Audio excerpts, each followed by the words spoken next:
Ini adalah modul yang saya beri nama modul Bluetooth Audio Receiver Portable atau disingkat MBARP. Oke. Modul ini dapat digunakan untuk mengubah amplifier biasa menjadi amplifier Bluetooth. Dan juga ini disuplai dengan baterai, jadi mudah untuk dibawa ke mana saja. Modul Bluetooth yang saya gunakan di sini adalah modul MHM18. Salah satu alasan saya memilih modul ini karena bentuknya yang kecil. Untuk alasan lain akan saya jelaskan nanti di videonya.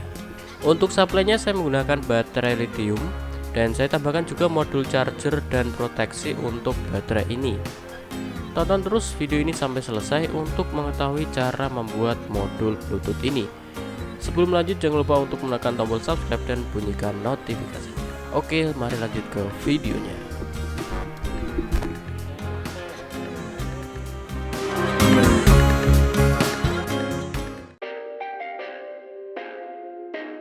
Bahan yang pertama ada modul Bluetooth MH-M18. Selain ukuran yang kecil, saya memilih modul ini karena dapat di custom sesuai dengan keinginan seperti modul yang akan saya buat. Modul ini saya beli di Shopee seharga 25.000 dan saya pikir modul ini adalah modul fake karena setelah barang datang, tulisan pada IC modul ini bertuliskan JL bukan MHM18. Tapi kesampingkan dulu soal asli atau fake-nya, yang jelas modul ini bisa saya pakai. Untuk hasilnya nanti bisa dilihat di akhir video. Berdasarkan datasheet, modul ini bisa disuplai langsung dengan tegangan 5 volt atau tegangan baterai 3,6 volt sampai dengan 4,2 volt. Dan agar dapat disuplai dengan tegangan baterai, kita perlu mengganti dioda ini dengan resistor 0 ohm.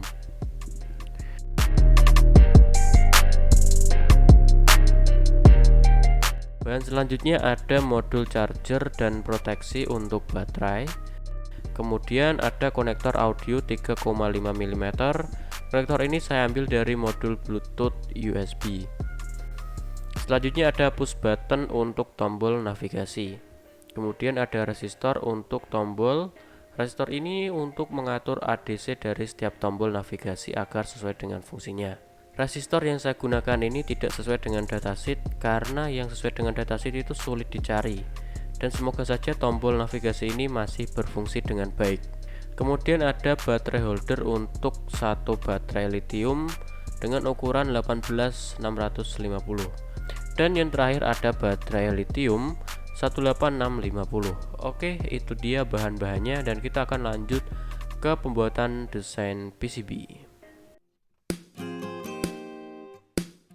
Dan ini adalah skema dari modul yang akan saya buat. Nah, di sini ada beberapa bagian mulai dari baterai dan juga chargernya. Kemudian ada modul Bluetooth dan juga tombol. Di sini ada jack audio dan ini ada header yang saya siapkan untuk opsional ketika saya ingin merakitnya di amplifier tidak memakai baterai ya. Nah, kemudian ini komponennya memang sedikit dan juga untuk library dari komponen yang saya gunakan ada yang saya buat sendiri seperti modul Bluetooth ini dan juga jack 3,5 mm nya. Dan ini adalah PCB yang sudah saya desain. Ini tampilan atasnya seperti ini dan tampilan bawah seperti ini. Ya, selanjutnya kita akan buat menjadi file Gerber dan kita akan mengorder PCB-nya di PCBWay. Oke, lanjut ke langkah berikutnya. Oke, ini adalah PCB yang kita order dari PCBWay.com dan sekarang kita akan unboxing dan melihat hasilnya.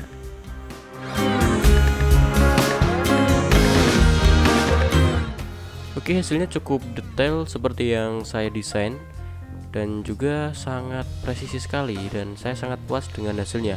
Dan untuk kalian yang ingin mengorder PCB seperti ini, kalian bisa langsung buka atau kunjungi websitenya di www.pcbway.com. Nah, untuk cara pemesanannya kalian bisa lihat video saya yang sebelum-sebelumnya. Di itu saya sudah menunjukkan cara untuk order PCB di PCBWay.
Oke, sekarang modulnya sudah jadi dan sekarang akan saya lakukan beberapa percobaan untuk menguji modul ini. Yang pertama adalah memasukkan baterai untuk menyalakan modul Bluetooth ini. Jika LED menyala berarti modul Bluetooth ini menyala. Oke, pengujian pertama berhasil. Selanjutnya akan saya coba untuk mengoneksikan modul ini dengan handphone. Sekarang saya nyalakan dulu Bluetooth di handphone saya. Dan karena sudah pernah saya sambungkan, otomatis Bluetooth akan tersambung. Dan selanjutnya adalah menyambungkan modul ini dengan amplifier untuk melihat apakah modul ini mengeluarkan output audio atau tidak. Nah, di sini akan saya putarkan lagu Bocil Kematian untuk mengetes lagunya. Oke, sekarang lagu sudah mulai berputar, tapi untuk volume di amplinya akan saya perbesar supaya terdengar suaranya.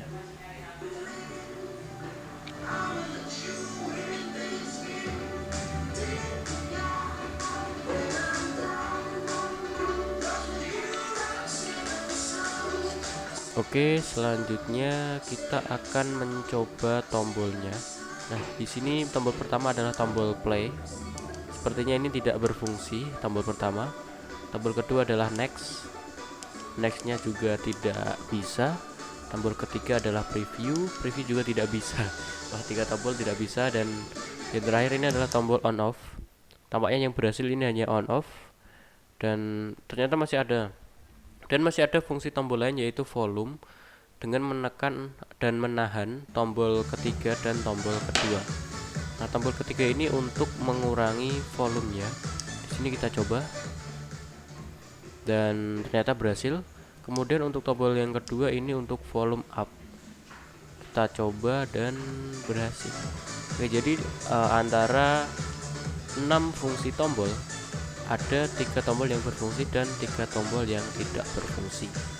Nah, ini mungkin karena entah itu dari modulnya yang fake atau nilai resistor yang saya gunakan itu tidak sesuai dengan datasheet.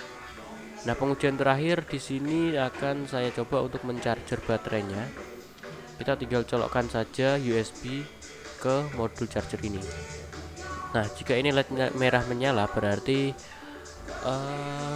baterai sedang mengisi dan artinya pengisian baterai berfungsi normal. Nah, mungkin dari kalian ada yang bertanya bagaimana dengan outputnya, apakah kecil, apakah stereo. Saya tidak akan bahas di sini karena saya memiliki pembahasan sendiri untuk modul Bluetooth ini. Jadi ya, sekian untuk pengujiannya. Dan sekarang kita masuk ke bagian kesimpulan.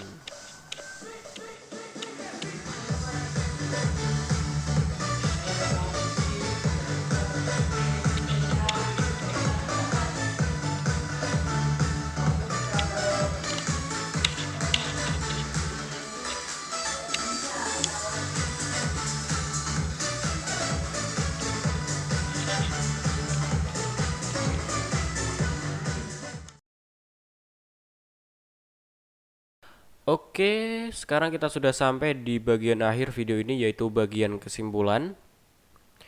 Kesimpulan pertama, modul ini bekerja sesuai dengan yang saya inginkan, seperti menggunakan suplai baterai dan juga outputnya bisa untuk digunakan ke amplifier biasa. Kemudian untuk kekurangannya di sini ada fungsi yang tidak normal atau tidak berfungsi, yaitu fungsi tombol. Nah, ini ada 4 tombol yang memiliki 6 fungsi. Nah, di antara 6 fungsi tersebut yang berhasil berfungsi hanya 3 dan 3 lainnya tidak berfungsi atau gagal. Nah, ini saya tidak tahu apakah karena modulnya fake atau resistor ADC yang saya gunakan. Kemungkinan akan saya eksperimen dulu, dan kalau misalkan nanti tidak bisa, saya akan mengupgrade modul ini menjadi lebih baik supaya bekerja sesuai dengan konsep yang saya buat. Oke, untuk kesimpulannya saya rasa itu saja. Saya rasa cukup sekian untuk video kali ini. Terima kasih sudah menonton. Jangan lupa untuk tekan tombol like, komen, subscribe, dan aktifkan notifikasinya. Dan jangan lupa untuk share video ini ke teman-teman kalian. Terima kasih sudah menonton. Sampai jumpa di video selanjutnya.